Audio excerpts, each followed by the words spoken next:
Hello, alright, to the max po ang update natin patungkol sa Kim Pao-ganap for today, guys. Heto na naman tayo, guys, sa to the max to, guys. To the box ang ibig sabihin. Ibig sabihin, ang daming paayuda sa Kim Pao. Heto na naman tayo, guys, sa yun dito sa ating mga legit na sources, si Paolo Avellino po at si Kim Chiu po ay nagkaroon na pala ng separate marriage. Bulong-bulungan kasi dun sa pan, guys, nung last week pa po nangyari. Last week pa to dahil itong si Kwan, guys, to yung kaibigan nila, hindi naman nila inamin. Pero ayon sa kanilang mga kaibigan, guys, ito yung ganito nila sinabi na may bulong-bulungan sa loob ng showbiz na nung nawala sila Paolo Avellino sa si Kim Chiu, yung nagbakasyon po sila, guys, na almost a month ata, na parang kumbaga is sabi dito sa kanila na family, pero family pa din mo lang, may isa lang silang kaibigan, pero chosen lang siya, kumbaga, guys, is yung pili lang. Ngayon, ang problema dito, guys, is yung kaibigan nyo na yun, yung talagang very close nila. O ibig sabihin, yung very close nila, guys, hindi sila matchika kung anong nangyayari dahil they are invited for just an event. Kasi yung event na kanilang in-invite, yung event na in-invite nila sila Paolo Avellino at saka in-invite nila Paolo Avellino at saka si Kwan. Saka si Kim Chiu, yung mga kaibigan niya, di ba? Pero yung itong invitation, guys, ang invitation na ito is para sa Kwan, para sa kumbaga, itong invitation na to is para dun sa Kwan, sa secret marriage. Pero hindi nila sinabi, guys, na yung invitation na yan is may gaganapin na secret marriage sa kanila. O diba? Napakaswerte. Ngayon, ang problema dito, guys, dahil itong si Paolo Avellino, hindi naman sinabi yung totoo kasi hindi secret nga paano mo sasabihin kita? Pag secret yung usapan, huwag ka na magsabi. Yan nga yung usapan secret marriage nga Kahit ang si Paolo Avellino, guys, ay hindi niya talaga sinabi na may gaganapin na gano'n na secret marriage. Hindi niya talaga sinabi, guys. At saka kahit kanino, hindi niya talaga sinabi.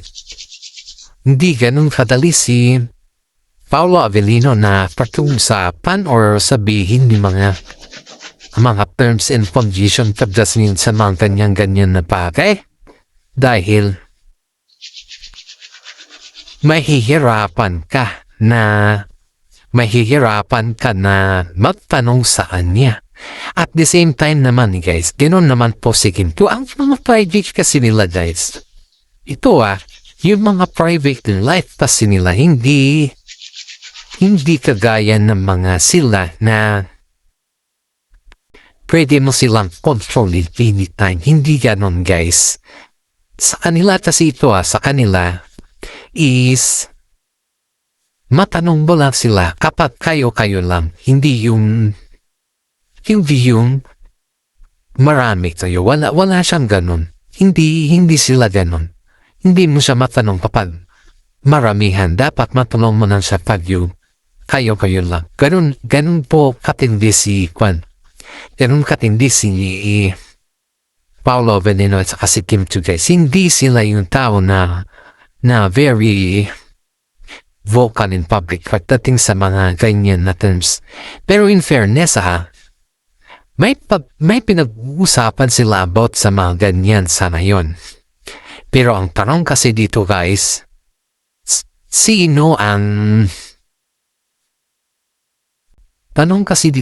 is sino ang kasama ni Kim Chiu at saka si Paolo Avellino na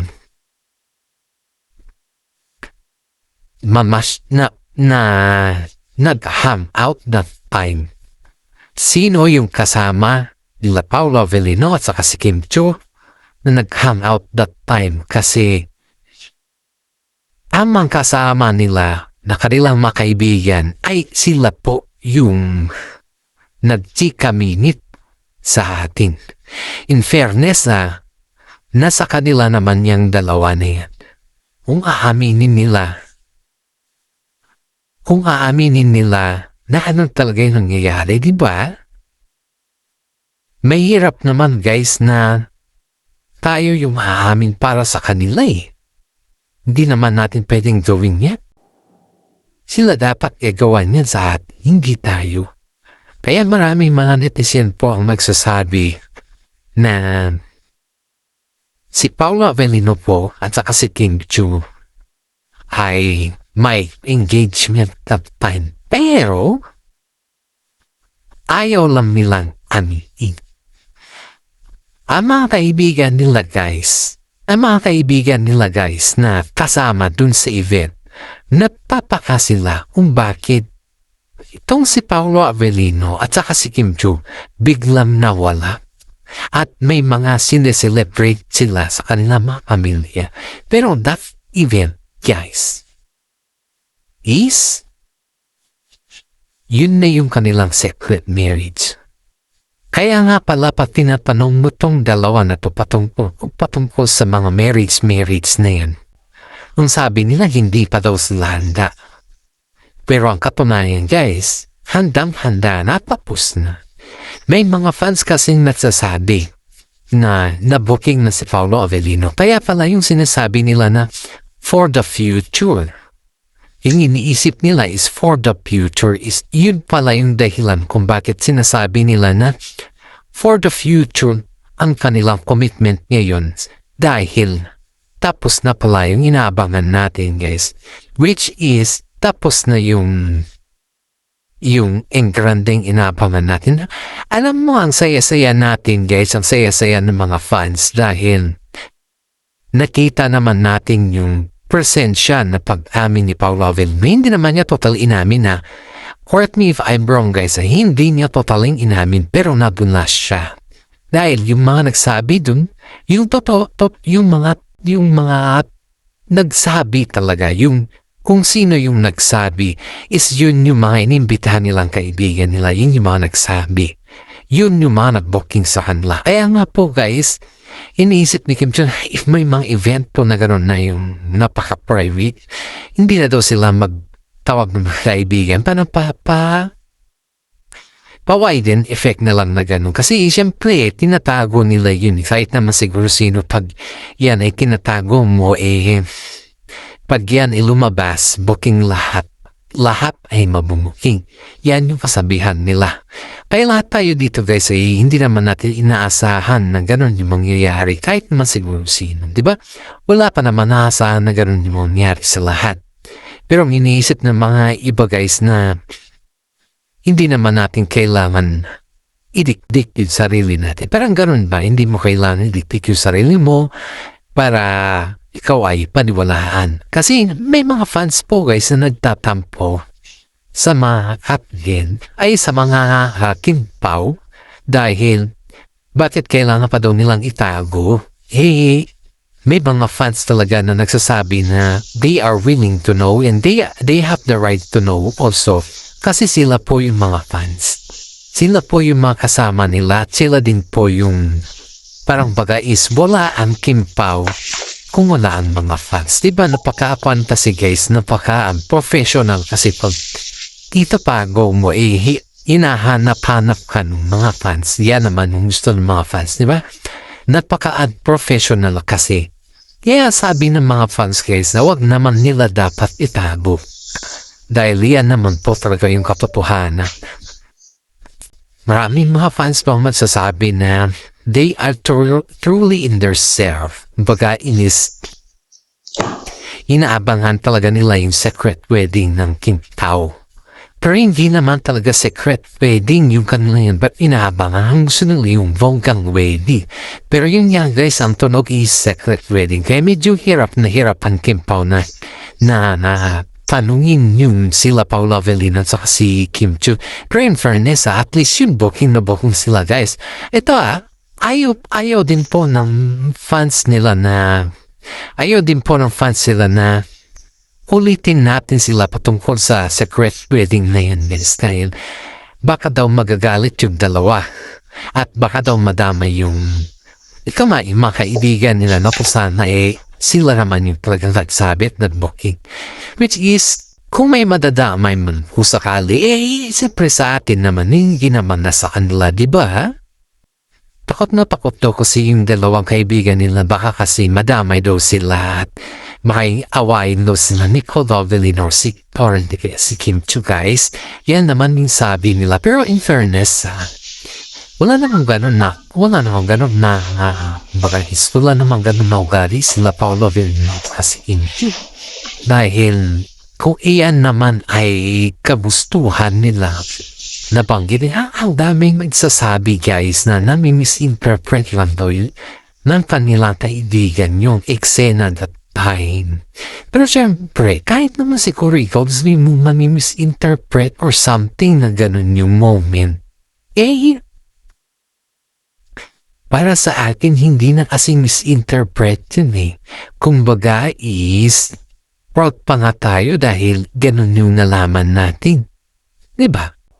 Kumbaga, parang ikaw ba, kapag ganun yung nalaman mo, sa tingin mo ba, hindi ka ba masaya? Sa tingin mo ba, ano yung pakiramdam mo? Di ba masaya ka kung talagang fans na? Ganun naman yun, guys . Masaya ka. Dahil kapag ikaw ay fans, of course, masaya ka dyan. Alam naman din natin yan. Halos lahat naman kayo pag engagement ang pinag-usapan. Lalo yung engagement na sinasabi is yung talagang favorito din natin na katambal. And of course, masaya ka. Kaya pag sinasabi nila na engage, lahat tayo. Happy moment dyan, guys. Ito pa ang balita dito sa mami ni Paula Avellino. Siyempre, guys, pag senior citizen ka naman, surprise nga, diba? From the word surprise, at hindi lang po from the word surprise, hindi secret pa. May turn pa na secret news. Kahit naman po siguro sino, sa lahat na mga kaibigan, may mga kwan lang, guys, may mga friends nung sila na nakakalam na ganun yung nangyayari. Pero hindi naman brutal or hindi naman nila sinasabing yun talaga yung point of view kung hindi. Wala kang baga. Yes, that's a question. Walang nakakaalam. Malalaman lang daw nila yan. Nalalaman na lang daw nila nung may, parang kumbaga, guys, is Mr. Avellino daw yung tawag kay Mrs. Avellino daw yung tawag kay Kim Chu. Nagtatanungin ko nila mga kasama kung bakit Mrs. Avellino yung tawag kay Kim Chu. Yun pala, that time na event, dun pala nag-start ang tal na Mrs. Avellino na siya. My God, sarap naman sa pakiramdam, guys, na Mrs. na pala si Kim Chu, wala tayong kaalalan. Mayroon naman yung mga artista, guys, lalo't sa mga babae, hindi talaga nila ginagamit yung family name ng lalaki. Kung ikakasal sila man or whatever, hindi na talaga nila ginagamit. I don't know what's the reason behind that. Hindi naman natin alam kung ano yung rason nila para sa mga ganyan na bagay. Pero, lagi na natin intindihin, guys, na may mga panahon na kailangan din nilang intindihin mo kanyang sarili. May mga panahon din na aminin na nila kung ano yung meron sa kanila. Pero ang hirap intindihin din paminsan-minsan kung ano yung meron sa kanila. Dahil mismo sila, hindi naman nila yan aaminin sa atin. Diba? Ito ay mami ni Paula Avellino kaysa ang nasa isip niya lang. Tawang-tawa yung mga friends ni Kim Chu at saka yung friends si Paolo Avellino na nandun kasi hindi daw niya nagigets kung anong klaseng activity or kung anong celebration meron sila ba't sila nandun.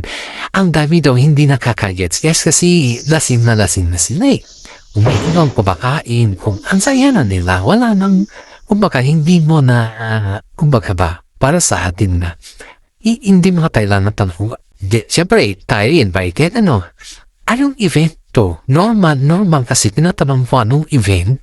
Anong event po? Para saan pong event na po? Ganun, di ba? Normal lang. Pero siyempre dahil sa excited ba sa view?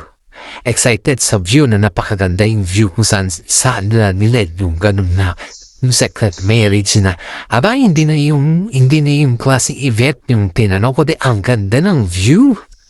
At saka mga pagkain ba, mga kung saan pwede. Yung one na, wala nang tanong ano klaseng yun. Basta yun, masaya sila. Yun yung point dun. Wala nang ang daming chefuret, guys. Kaya pati itong si Mami ni Paolo Avellino, guys, hindi na daw niya nagkaroon kung anong klaseng event. Basta importante is in-invite siya at saka kasama niya si Kim Tusang si Paolo. Yan lang naman yung importante kay sa Mami ni Paolo Avellino, guys, yung makasama niya si Kim at saka si Paolo Avellino. Masaya na siya, okay na siya dun. Iwala naman na siyang hihingin na iba ba. Hanggang dun lang siya yung masaya na siya kapag nandiyan si Paolo Avellino, makasama niya sa makabanding niya, kasama niya si Kim Chu Kim Hee sa kanya, guys. Wala na ang daming chip pa. Hindi kasi siya kagaya ng mga iba na naghanap pa ng war. Hindi siya ganun, guys. Ito kasi yung mami ni Paolo Avellino. Basta importante sa kanya is makasama niya, makabanding niya sila Kim Chu at si Paolo Avellino. Okay na yun. Ganun lang kakasupli, guys. Hindi niya gaya na mga tanong dyan, tanong dito. Pag hindi pa satisfied sa tanong, dagdagan pa yung mga kailangan pa yung maging satisfied. Kaya ganun ba yung pakiramdam mo is you're not, hindi comfortable sa kanila na maging kasama sa mga pag-invite na. Ganun yun, guys. Kaya itong si Mami ni Paolo Avellino, hindi siya ganun. Kaya palagi siyang kasama ni Kim Chu kasi si Kim Chu, guys, is hindi din nababoring kay Mami ni Paolo Avellino. No. O ngayon, nabudol na rin nila yung Mami ni Paolo. Parang tawado yung mga fans sa kanila dahil yung alam lang nila dun is a summer vacation. Yun na, kailangan lang nila pumunta doon dahil nag-init. Ganun na. Ganun na kasimple. Wala na daw daming tsitsibretche, guys. Kaya nga, nalilito rin yung Mami ni Paolo eh. Noong tinanong ang mga kaibigan nila, parang nabooking ata si Panong na ang sabi daw sa kanya, guys, is parang may isa silang friend na hindi daw yung gustong talaga niyang tanongin kung bakit may ganun na celebration. Kay Paolo Avellino daw niya tinanong, guys. Sagot ni Paolo Avellino sa kanya is, this day was the special day for me and Kim Chu. Walang ibig sabihin nun, guys. Special day for them ni Kim Chu. O diba? Kaya nga sabi naman netizen, he is Mr. and Mrs. na sila. Magpagal na silang engaged. Special, kumbaga, yun yung special day sa kanila. Ibig sabihin nun, guys, is mayroon na, matagal na. Pero lang kasi, kaya in-ignore natin. Dahil, ayaw naman natin sabihin na, or ayaw naman natin pangunahan yung dalawa. Kasi para sa gitil isang vlogger na, isang content creator. Gusto ko rin, guys, marinig yung mga side ni Kim Chu at si Paolo Avellino. Ayaw natin pangunahan sila eh. Oo nga, tayo nga may mga legit na sources tayo. Pero yung pangunahan mo yung mismo nandyan. Parang ibang level kasi yun, guys, para sa akin. Parang hindi naman sila kakairita, pero dapat huwag natin pangunahan, di ba? Yan yung fan po dito, guys. Kaya matagal na tong alam natin, matagal na pong alam ko na may ganyan na nangyayari kila Paolo Avellino. That was the month, guys, na last month pa yan. Pero wala, ni isa walang mag-vlog eh. Ayaw nilang i-vlog kasi baka daw magagalit si Paolo Avellino kasi secret niya eh. Ayaw talaga nilang i-vlog yan, guys. But ayan nga, guys, sabi ko is hindi ko sasabihin kung sino yung magsabi sa atin. Kasi aware naman tayo eh. That is our legit resources. Aware naman tayo sa mga bagay-bagay na ganyan dahil na, kumbaga guys is, pinoprotektahan din natin sila. Hindi lamang po tayo yung tao na makasarili ba? Kundi pinoprotektahan din natin sila. Bilang sila din na, kailangan din natin silang protektahan.